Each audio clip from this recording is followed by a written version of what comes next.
It is autumn or fall, and that means you have chilly evenings, and so you want some good, warm comfort food to really just warm you up. Today, I'm gonna be sharing with you 3 different meals that are perfect for chilly evenings. Hey y'all, I'm Mandy, and this is Mandy in the Making. It has been getting really chilly here in the evenings, even here in South Carolina. And I know a lot of people, as soon as Halloween passes, they say, okay, it's time for Christmas. I'm not one of those people. I love Christmas, don't get me wrong, but my favorite holiday is Thanksgiving, and I love to hang on to my fall decor up until Thanksgiving. If you've been around for a while, you know that we host Thanksgiving, so I really don't want Christmas decor up for that day. Are you team it's already Christmas, or are you team slow it down, let's have Thanksgiving first?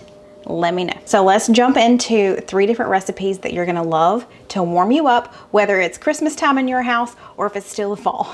I just got my, I think it's the All Recipes magazine in the mail. And I always go through it and find the recipes that I want to try, and I just pull them out and then I just recycle the magazine. But this one sounds really good. It is a Tuscan bean and Italian chicken sausage soup. Y'all know I love chicken sausages. Anytime I go to Trader Joe's, I stock up on them because they have a great variety of chicken sausages, and I just throw them in the freezer and just thaw them as we need them. Let's make dinner. We don't have a whole lot of chopping to do. I have this medium-sized yellow squash. I'm gonna cut it in half lengthwise and then just slice it into little half moons. I also need to chop this onion. I should probably grab my chopper out, but I'm gonna be stubborn and just do it really quickly this way and stand here and cry over it because that's what I do.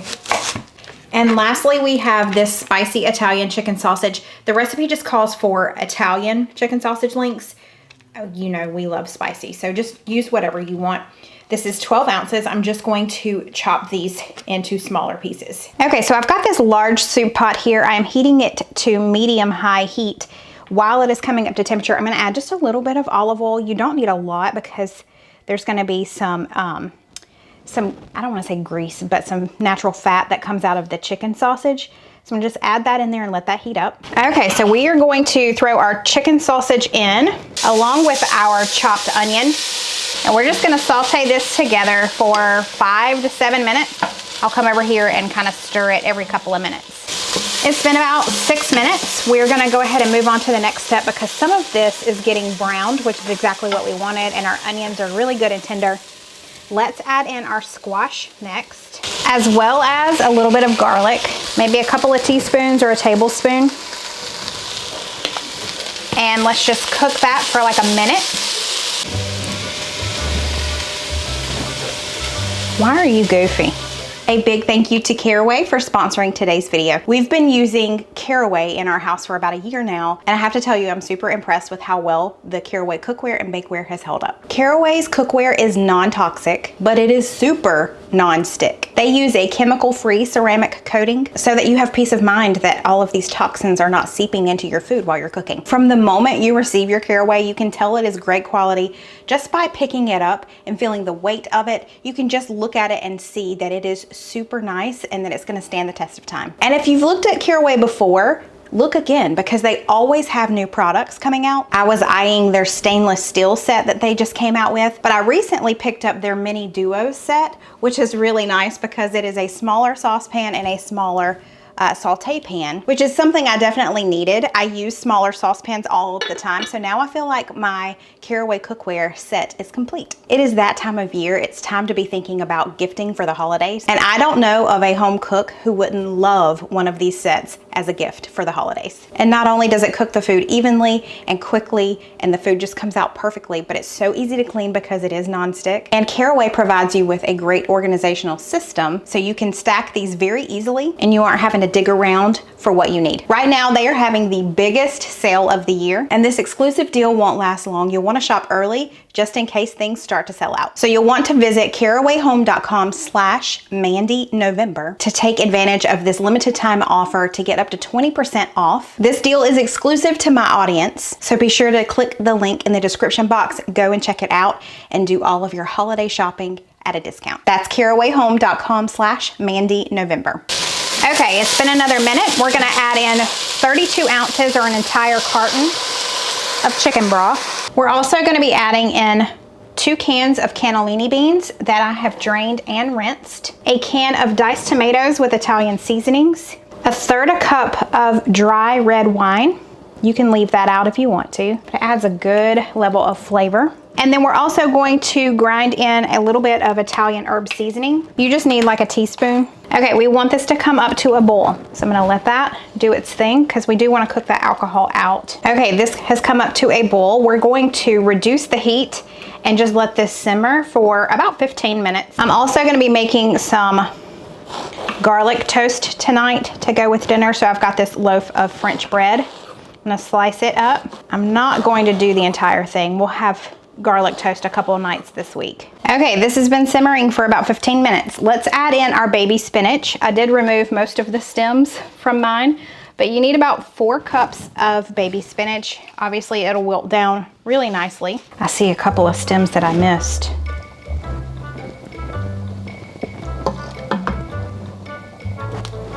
Can't have that. Okay, let's just let this wilt down for a couple of minutes and then dinner will be ready. This smells so good. And then I've got some freshly grated Parmesan cheese over here. I'm just going to sprinkle that all over the top. And we are ready to eat. I don't know what's in this. I have no idea what's going on here. No, it does smell good. Yeah, I know that. He was not in the kitchen for this at all. It's very Tuscan flavored. Tuscany. Yeah, it's very good. It's very light. Very light. Good. The flavor of the soup is really good though. It's got a little bit of red wine in there Yeah. to enhance it. It's like red wine, really good bean flavor. Yeah. Whatever seasonings you got in there, On point. really good. This is very similar to something that I've had at, I think, Olive Garden. Okay. Yeah. Yeah, I can Something see that. similar to that. Is it the Zuppa Toscana? Ah. Is that how you say it? Something Yeah, like I think yeah. that's it. It's very similar to that. Okay. I didn't even think about that, but yeah, that makes sense. The chicken sausage or whatever that is goes really well with this. Yeah. Really well with this particular type of soup. Okay. Y'all, this is very, very good. I love, like you said, it's very light and it's almost refreshing. I don't know. It's not a heavy dinner at all, and it pairs really well with this garlic bread. I love this meal. I'm so glad. It is really good. It is, isn't it? The garlic bread with this? Yeah. It's a must. Wow. Yeah. That is really good. Y'all need to make this one very, very tasty. Tonight we're going to be making a cheesy potato and corn chowder.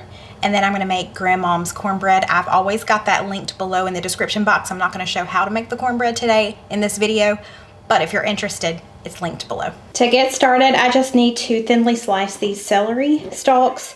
I've got 4.5 potatoes here. Ma'am, I need to chop these up or cube these. I say 4.5 because this one is teeny tiny. You just need about 4 russet potatoes peeled and chopped. And then I've got this small onion that I'm also going to chop. Okay, now that we have everything chopped, I've got about 1/2 pound of bacon here that I've chopped into about 1/2 inch pieces. I'm going to heat my large soup pot to about medium heat and let that come up to temperature a little bit, and then we're going to go ahead and cook all of this bacon. Okay, our bacon is done. So now I'm just going to remove it over here to this paper towel lined plate. We're gonna leave the drippings behind because we're going to cook our veggies in that. So let's grab our onion and our celery and throw that here into the pot. I've also got about 1.5 teaspoons of dried thyme and about 1 teaspoon of dried parsley. Let's add that in. It's gonna add a lot of flavor. A couple of teaspoons of minced garlic is going in. And we're also gonna put in some salt and pepper. Let's just saute these for a good 3 or 4 minutes. Just get the onions and the celery really soft.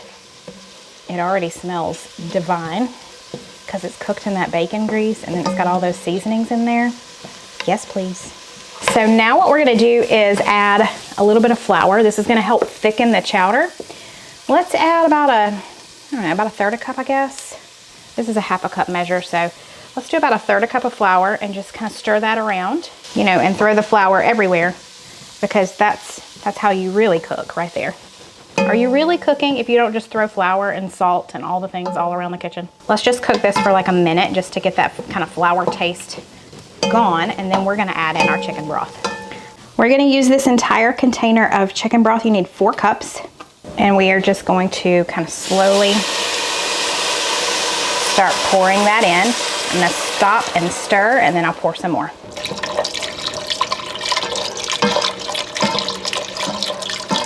Okay, this has started to heat through pretty well. Now we're gonna add in our potatoes. I have these cut into bite-sized pieces. And we're gonna cook this over medium to medium high for a good 15 minutes or so. We just want our potatoes to get really tender. So I'll just come over here and just check on it occasionally, but we'll give it its time to do its thing. And I'm gonna get the cornbread in the oven.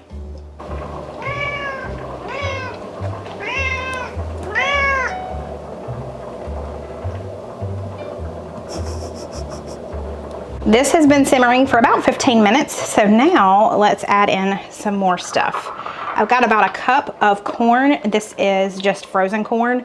It's been sitting out at room temperature for a while now, and we're gonna add in 2 cups of milk. I'm gonna stir this, and we're gonna let this simmer for another 10 minutes, and then we'll add in some cheese before it's time to eat.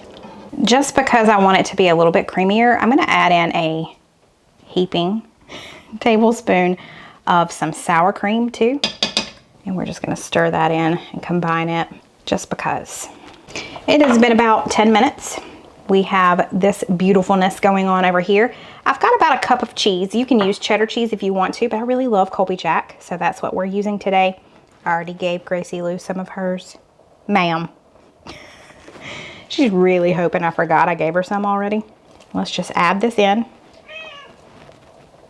And we'll wait on it to melt. I'll stir it around really good. And then it's gonna be time to eat because our cornbread will be coming out in just a second. So it's time for deliciousness. Sweetheart, I am really excited about this. It smells so good. We're gonna put a little extra cheese on top, a little pepper jack. Oh yeah, look at that. And how about some bacon? Wow. You know the way to my heart. And you can't forget. Oh my goodness. Lots of aromatic flavors in there. Mm-hmm. The thyme, definitely get the thyme that's coming through there.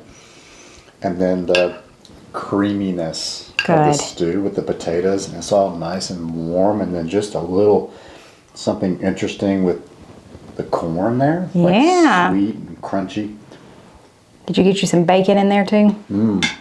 That is really good. Good. I love the bacon. I could use more bacon actually. Oh yeah. Well, there's plenty more in there. Yeah. Of course, the cornbread with this. Let's throw a little Tabasco in there. Yeah, I know you like your hot sauce. Kick it up a little notch. Oh wow. Yeah. That's what it needed. That's what you want right there. You could do crackers with this too. Yeah, absolutely. Ma'am. Gracie. You just get louder and louder. This cat loves some cornbread, y'all. Okay, here. Here. Was he good?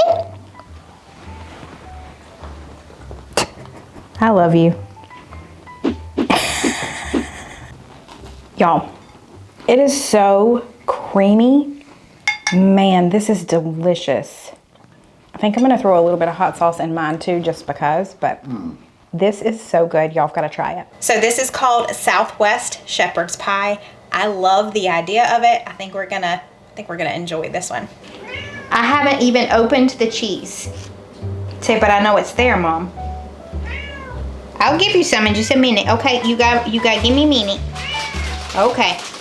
What we got here? We got some, ooh, yeah, she's been thawing out some beef. It's looking good. What are we having? Southwest Shepherd's Pie? That's gonna be amazing. Okay, we are getting started by peeling our potatoes. I'm gonna make my mashed potatoes the same way I always do. You make your mashed potatoes however you'd like. Okay, so I've got all my potatoes in here. I'm going to pressure cook these for about 10 minutes. And while that gets started, we'll go over to the stove. Okay, in our large skillet, I've got a pound of ground beef. I'm adding my medium diced onion. Now, in Susan's recipe, she used 1.5 pounds of ground beef. I'm just kind of tweaking this to our liking. Not really to our liking, but to our needs. So I just wanted to thaw out 1 pound of ground beef and not worry about doing more than that.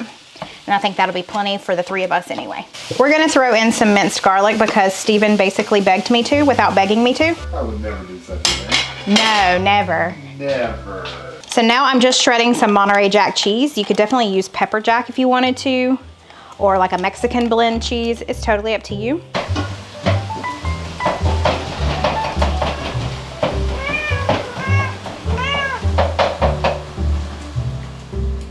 Okay, so we don't really have to drain ours because there's really not that much fat in here. But if you need to, at this point, go ahead and drain your meat. And then we're gonna add in a couple of tablespoons of taco seasoning. And next you're gonna add in a can of diced green chilies. And then she mentioned too, if you wanted to add some diced jalapeno, you could. This is all we had left in the fridge, so I'm just adding in what we had. Stir that around. And now we're gonna add in about 1/3 cup of salsa. She did say that if you felt like you needed to add a few tablespoons of water, you could. We're just gonna kind of eyeball this and see what we think. Baby, that's looking good. It is, it smells good too. Man, those things are gonna be so good. Buried underneath a cloud of mashed potatoes. Okay, let's turn this down and let it just hang out here until our mashed potatoes are ready. Y'all, you let me forget to preheat the oven. We gotta preheat to 375. So we're just going to cook everything or bake everything in this, since this skillet can go in the oven. But if you need to, just transfer this to a baking dish. You're gonna put your taco meat or your shepherd's pie meat on the bottom. Then you're gonna take some frozen corn and just do a good layer on top of the meat, however much you want. We're gonna put a little bit of cheese. And now let's put our mashed potatoes on top of that. So now I'm just gonna take our mashed potatoes and just smooth it all over. She said to take a fork and make little crevices on top. So let me go grab a fork and do just like she said. So what do you think, babe? Like, yeah. It kind of makes it look whipped on top. That's right. I like that. This is fun, I just wanna play. Okay. So this is gonna go in a 375-degree oven for about 20 minutes, and then we'll take it out and put the remaining cheese on top. Okay, it's about that time, y'all.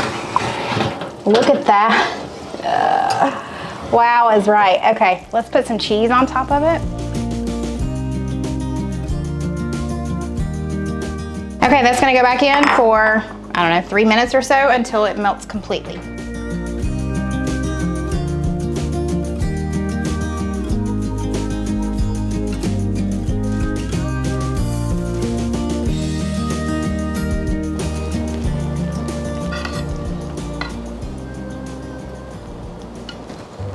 Sorry, I about burned myself. Don't burn yourself. Gosh. It's time to get into this. I've been waiting too long. Y'all, he is so impatient. He's been sitting in here. I had to go fix my water. He's been sitting here with this just perturbed look on his face like please hurry. Hurry up. Gosh. Here we go. Don't burn your mouth. Boom! Out of the park. That's a home run right there. Is it? That's really good. Southwestern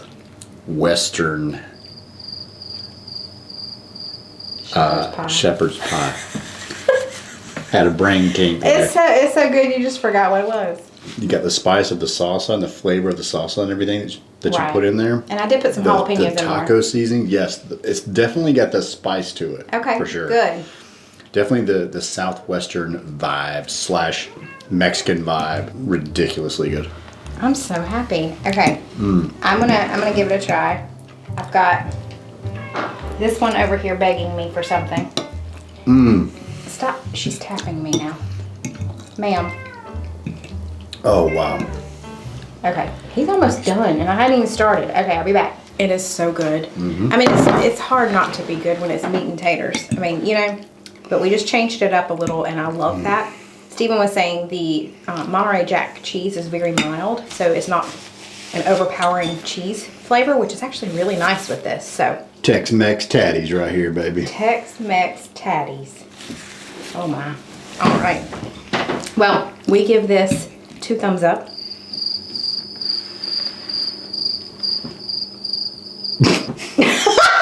Whoa, I forgot what I was going to say. I hope you enjoyed these recipes. Don't forget to check the description box where I have carawayhome.com/. Mandy November linked for you. And my audience is getting an exclusive deal where you're gonna save up to 20% on your next Caraway Home product order. Thank y'all so much, and I'll see you next time. Bye.